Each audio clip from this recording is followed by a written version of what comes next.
अवसर होने के बाद भी खुद के व्हॅल्यू पर अडे रहना. म्हणजे काय वाक्य की बाबा मार्केटला गेल्यानंतर बेईमान व्हायला वेळ लागत नाही, बरोबर ना. एखादी कंपनी ऑफर देते, चल तुला इकडे 2000 रुपये देतो, पण स्वतःची व्हॅल्यू नाही कंपनी सोडायची, बरोबर ना.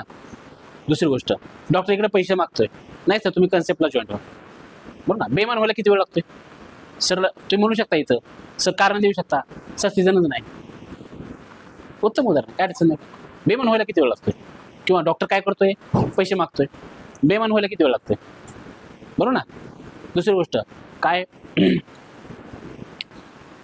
की आपण मार्केटमध्ये जेव्हा उतरतो ना, त्यावेळेस वेगवेगळ्या पद्धतीने आपल्याकडे वेगवेगळ्या पद्धतीने बघितलं पण जातं. मॅनेजर लोक म्हणू शकतात, अरे रिलॅक्स राहा, 2-4 कॉल तो टाकून दे, 2-3 कॉल एक्स्ट्रा ॲडिशन टाकून दे, काय प्रॉब्लेम नाही, काय नाही. चल मी घरी झोपतो, तो निवांत कॉल टाकून दे, तो पण निवांत राहा, मी पण निवांत राहतो. बेईमान व्हायला किती वेळ लागतो, बरोबर ना.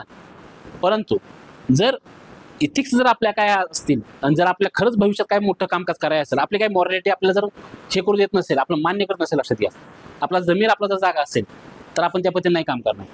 बेईमान होने के लिए ज्यादा अवसर होणे, भरपूर मार्केट आहे, लक्षात घ्या, अवसर आहे, भरपूर चान्सेस आहे आपल्याला. बेईमान व्हायला किती वेळ लागतो सर? सोपं आहे मार्केटला, काय अडचण नाही. परंतु आपल्या व्हॅल्यूवर जर आपण फिक्स राहिलो तर आपले इथिक्स काम करतात. आणि इथिक्स जेव्हा आपले काम करायला चालू करतात ना, तर आपल्याला सर्वात मोठा सपोर्ट कोणाचा असेल माहित आहे? निसर्गाचा असतो. त्याच्या पुढे कोण नाडवणार. मग कंपनी तुम्ही आम्ही सगळी किरकोळ आहे, का तर निसर्गाला किंवा आपल्या जे काय आपण देव मानतो कोणाला, लक्षात घ्या, तर तो आपल्या मत्तीला येतो.